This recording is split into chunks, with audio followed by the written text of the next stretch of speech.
This is a balance scale, okay?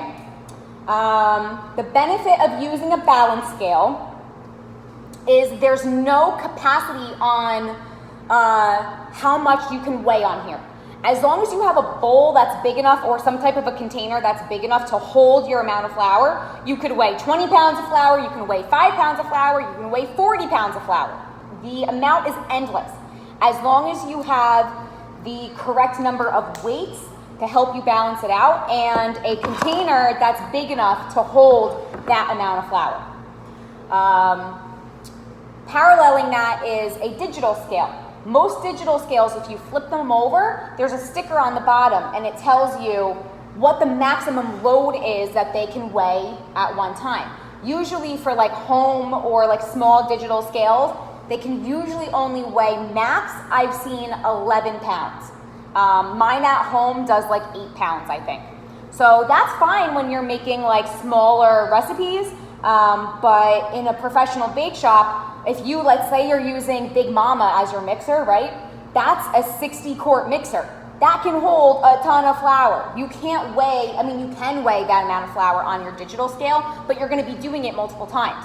So if your recipe calls for 20, or let's go 60 pounds of flour, and your digital scale can only weigh 10 at a time, you're gonna be weighing 10 pounds of flour 6 times.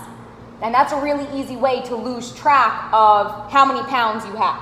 So that's where you would want to use your balance scale instead of your digital scale, okay?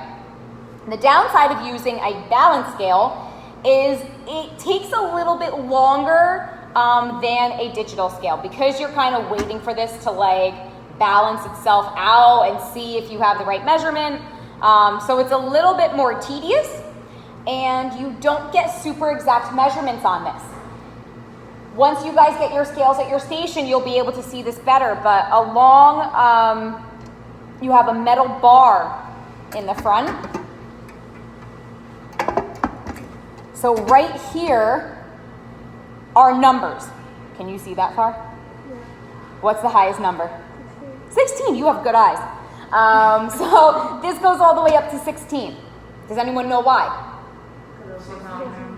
Yes, 16 ounces in 1 pound. So all these numbers are representing ounces. So when you're measuring, you're going to be using your big weights for pounds and then these little numbers for ounces.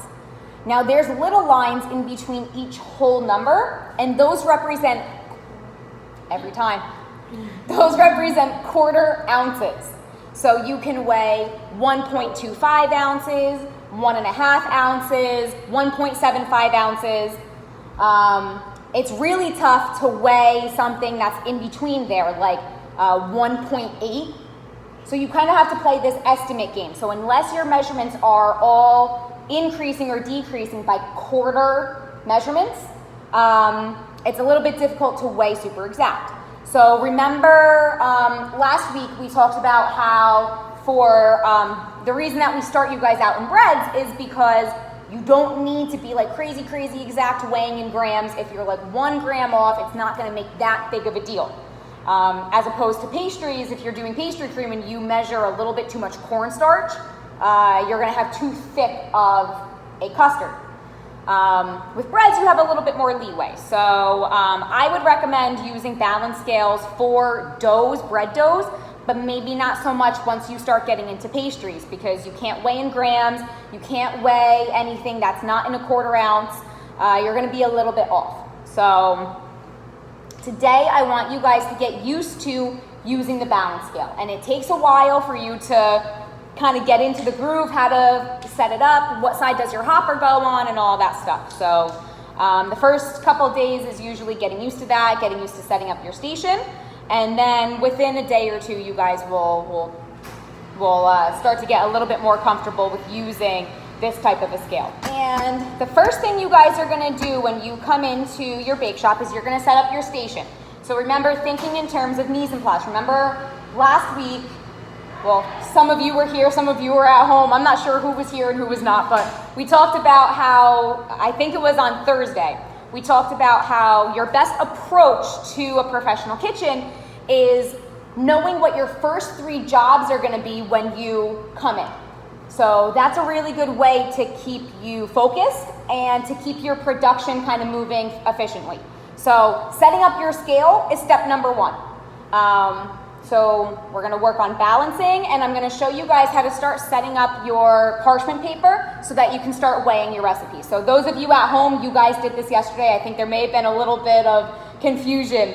So that's why every freaking time. That's why we're reviewing this. Okay? So the first thing I do is I check that my scale I don't want to say that it's balanced, but I want to check how calibrated it is.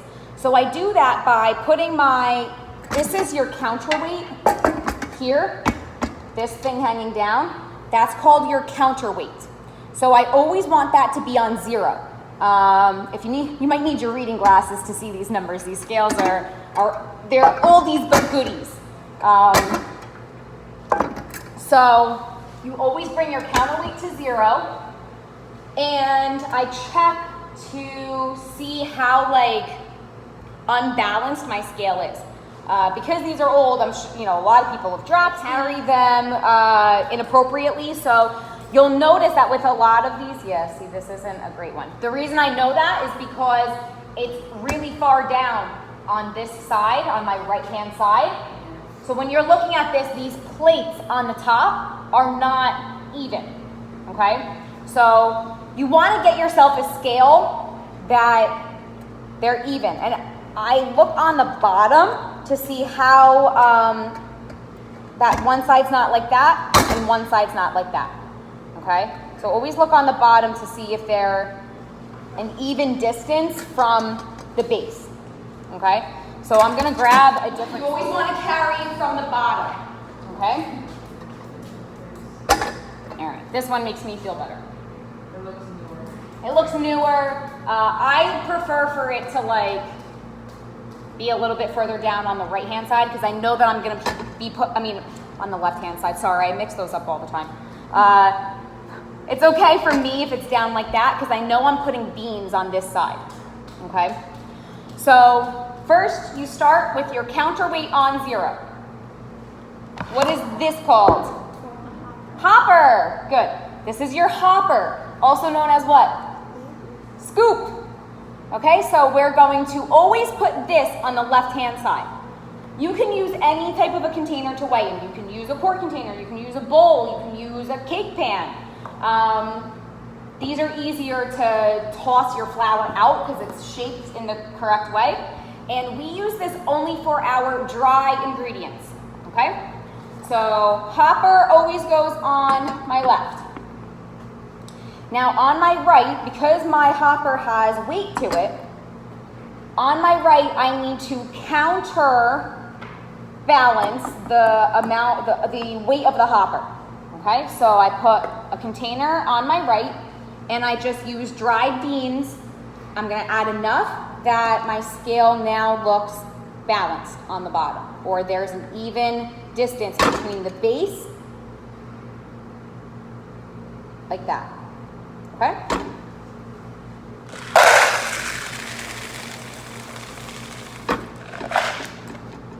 Am I balanced? No. Too many beans, right?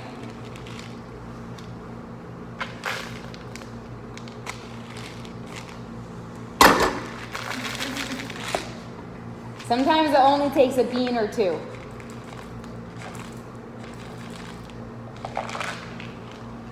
Sometimes I take a step back so that I can see it a little bit better.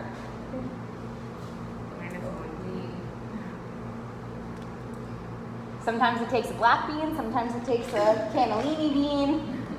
I think that's good. You think? A little bit. We're gonna do a little bit more. All right, it doesn't have to be perfect. That's better. I know that a lot of you as pastry chefs, you probably have a little bit of OCD. That's okay. that's the mark of a pastry chef. But honestly, as long as one side's not like that and one side's not like that, okay? And again, sometimes they get stuck, so give it a little bit of a little love tap, you know, and get it to balance itself back out. Okay, am I balanced? Good. Somewhat. Again, like I said, the balance scales are not the most accurate, but the benefit is that you can weigh a lot. Okay, now my beans are there to counterbalance the weight of the hopper. Okay, so two things. You never take your beans off once you have it balanced, okay? So no matter what you're weighing, 2 pounds, 5 pounds, 20 pounds, 5 ounces, whatever it is, those beans stay there, okay? Because look what happens if I take the beans off. Am I balanced? No. Okay, so my beans have to stay on my right, my hopper on my left. Now, every time I replace the container that I'm weighing into, I have to rebalance my scale. So remember I said that we use this for the dries. That's just to keep it like that we don't have to keep washing it in between every single use, right? And it's kind of difficult to weigh your liquids in there because of the shape of it. So we use a separate, you could use a quart container, a bowl, whatever it is to weigh your liquids in. But as long as you just are using dries in here, you don't have to wash it. You can just like brush it out with a towel and put it back in the stack. You don't have to, you know, save your time, save your effort, okay? Okay, so step number 1, you're balanced. Step number 2, you're going to, where did I put it? Right here. You're going to look at your recipes. So remember last week I told you that everyone's doing soft rolls. So you take a look at your recipe and you start to lay out your mise en place. Okay, so this is where your marker comes into play. So I have my parchment paper here, and what I do before I begin measuring is I lay out my mise en place, meaning I take my pieces of paper and I label them for each individual ingredient. Okay, so my flour, usually for flour you're going to use a full sheet of parchment because it's heavy and it's usually going to be the bulk of what your formula is. So on the bottom right hand corner of your parchment, you're going to write what the ingredient is. Hopefully your marker has more ink in it than mine does. All right, bread flour, and what is it, 2 pounds, 10 ounces? Yeah. How's that for remembering the formula? Okay, and make sure you're labeling every unit, okay? Don't just write 2 and a 10. Make sure you're writing 2 pounds, 10 ounces. That like hashtag looking thing in your formula means pounds. This is 1 pound, this is 2 pounds, okay? I don't know if you guys at home can see that. Okay? So what the item is, okay, so bread flour and the measurement, okay? And I put that aside. Now for your smaller measurements, you can cut the parchment into smaller pieces. So I do that using a chef's knife. You guys should start getting used to holding your chef's knife. It's a much faster way of cutting things than using your scissors. So I know that the rest of my ingredients are like around 2 ounces and 4 ounces, so I'm going to be cutting smaller pieces, okay? So I fold it in half. I use the back end of my knife to make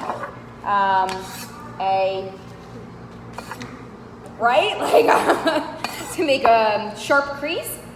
And then I slip my knife in between. My palm goes on top of the blade, but not like near where it's sharp, on the back end, just to hold it taut. And I slice. Always cut away from you.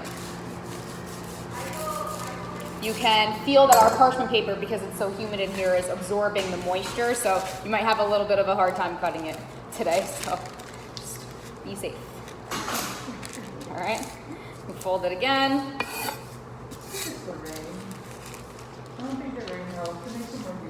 I think it's 2020, that's what I think. Okay, so just estimate what size you're gonna need your paper to be based on your measurements. Like I said, I know that most of my measurements are like 2 ounces, 4 ounces. They're small amounts, so I'm going to be cutting small-ish pieces of paper. Okay, so this is step number 2 when you guys come into the bake shop for your daily production. This is the habit that I want you guys to start getting into after today. All right, both classes have now seen this demo, so you guys can start setting up your stations before I even get here and before we log on to WebEx. Okay, start balancing your scales and start setting up your papers. Okay, so I have yeast. Thank you. I'm gonna put an F next to it for fresh, and 1.5 ounces. Remember, always label the unit, okay?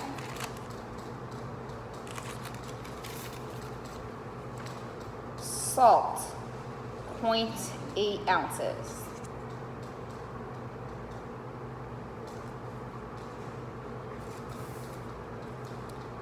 Sugar is what, 4? Sugar.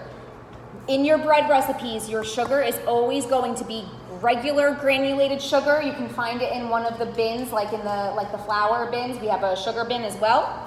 And any fat that you have in your formula, butter, shortening, anything like that, is going to be room temperature. We keep room temperature butter in the dry storage, so you always have that. And the reason for that is so that it mixes into the dough. If you put cold butter in your bread dough, it's never gonna mix in. All right, 4 ounces for sugar, right? Okay, so you're gonna set up all of these pieces of paper. I'm not going to continue, you guys get the point.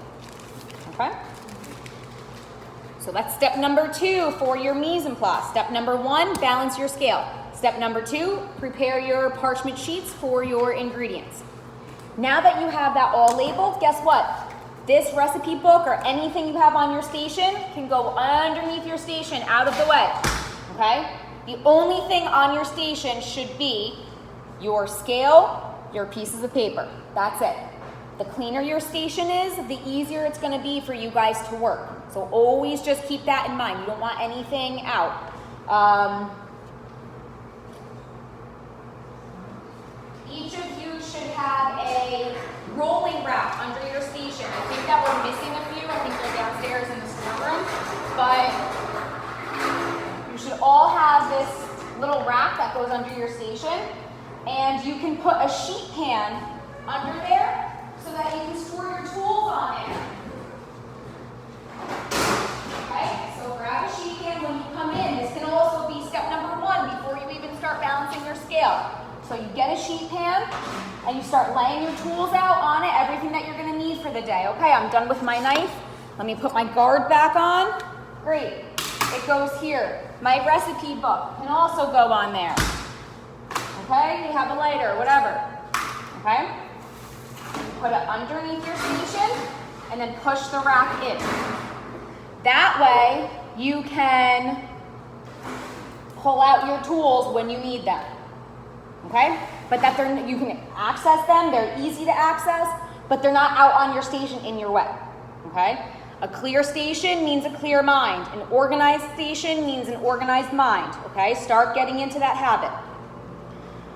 Okay, so once you have your sheets of paper set up, I'm also opposite right now, usually because I'm trying to stay by my camera here. Usually I have my scale on the left of my station and my papers on the right, because we always in the bake shop work from left to right. Right now I'm set up opposite because of technology, okay? But again, setting yourself up for success, mise en place. You always work from left to right, so your scale is going to be on your left, your mise en place on your right, okay? Okay, so now that my scale is balanced and I have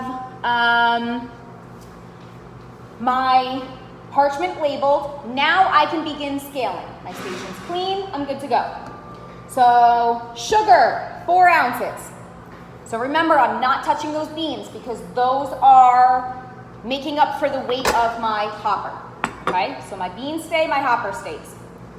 So to weigh 4 ounces of sugar, You move your counterweight. Holy crap, man, 32. My eyes are like, I need my reading glasses. So you move your counterweight to 4, the whole number. Sugar, roll it over to your station. They're on wheels for a reason. There is a scoop inside. And you're going to put enough sugar in your hopper so that it balances back out, okay? So now my preference is to use a clean hand to remove any excess, rather than trying to dump, put it back on. Oh, I took out too much. All right, then you try to put more. Oops, I added too much, okay? If you just use your clean hand, it goes a lot faster.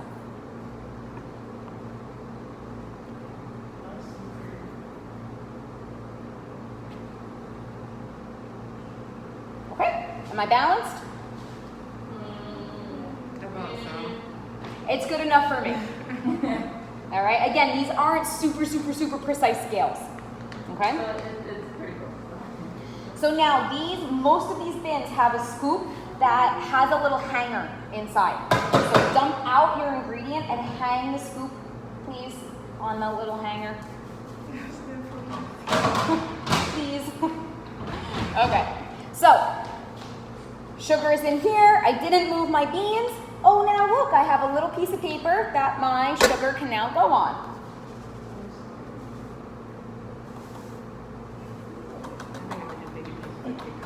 Yeah, I probably should have used a bigger one for that. All right. So now I'm going to put my hopper back on. Am I balanced? I have to set it back to 0, so my counterweight here on the bottom has to come back to 0. Okay? Now let's see. Let's do flour. So 2 pounds, 10 ounces of flour. So how do I do that on this type of scale? So I'm gonna use my weights over here. Here's my 2 pound, here's my 1 pound, okay? These are hard to see. We also use these in the oven to weight things down so the labels come off. This one is hard to see, but this one is like inscribed on it. Just remember, this one is twice this one. So that's the easiest way, okay? So I take my 2 pound weight, I put it next to my beans, and what do I need? 10 ounces. You're gonna move your counterweight down here to 10, and then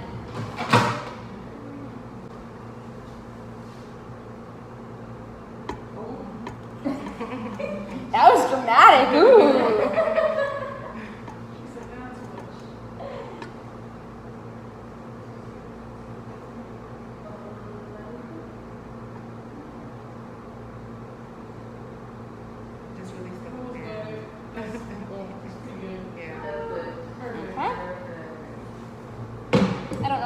Went to this one. Okay, so now you have your parchment. Again, always to have a big piece of parchment for your flour because it's heavy. All right. Am I balanced? All right. So you reset it. Now you go to your next piece. Okay. We're good on our dries? Yes. Okay. So now, the last thing that you're gonna weigh is your liquid. And the reason for that is, 1, you have to rebalance your scale because I'm going to replace my container. But number 2, what temperature water are we working with? Warm. So what would happen if I did my water first and then did my dries? It's gonna get cold, okay? So now I'm going to replace my container that I'm gonna do my liquids in. Am I balanced? So you have to rebalance your scale. Now sometimes, if you were to have the same container on the right as you have on the left, if your scale hasn't been dropped, they will balance each other out because they're the same weight. My quart container is not the same weight as my measuring cup. So we have to use our beans. But if you do happen to have the same container and you're having trouble balancing, just double check that the container itself isn't just what you need, okay? And remember, you're always rebalancing with your counterweight on 0. Okay, so now I am rebalanced to do my liquids. I believe for this one, it's what, 1 pound, 9 ounces? Yeah. Okay, so my 1 pound weight on my right, counterweight to 9. And I find that the easiest way to do this is to bring a separate container of water to my station. This needs to be empty when you balance your scale, okay? So the container that you're weighing into should be empty. So you bring a full container of water, the correct temperature. I always like to go a little bit hotter because the bowls that we're going to be mixing in are metal. So by the time you put your water in, it's gonna drop the temperature a little bit. So your temperature should be about 98-ish degrees, okay? You guys should have thermometers in your knife kits to check. If you're not sure, just ask me. I'll stick my finger in it and let you know. But I think I passed around the water last week for you guys to feel, okay? So you're just gonna pour your water in until you start to balance. Do I need a bigger container?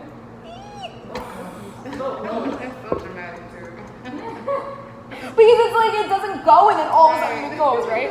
Okay, so am I balanced? No. So now this is where your ladle comes into play.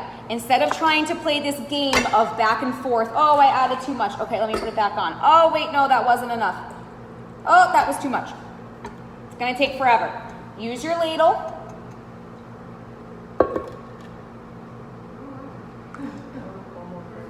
And sometimes you just need like a little drop. Sound good? Milk powder, yes.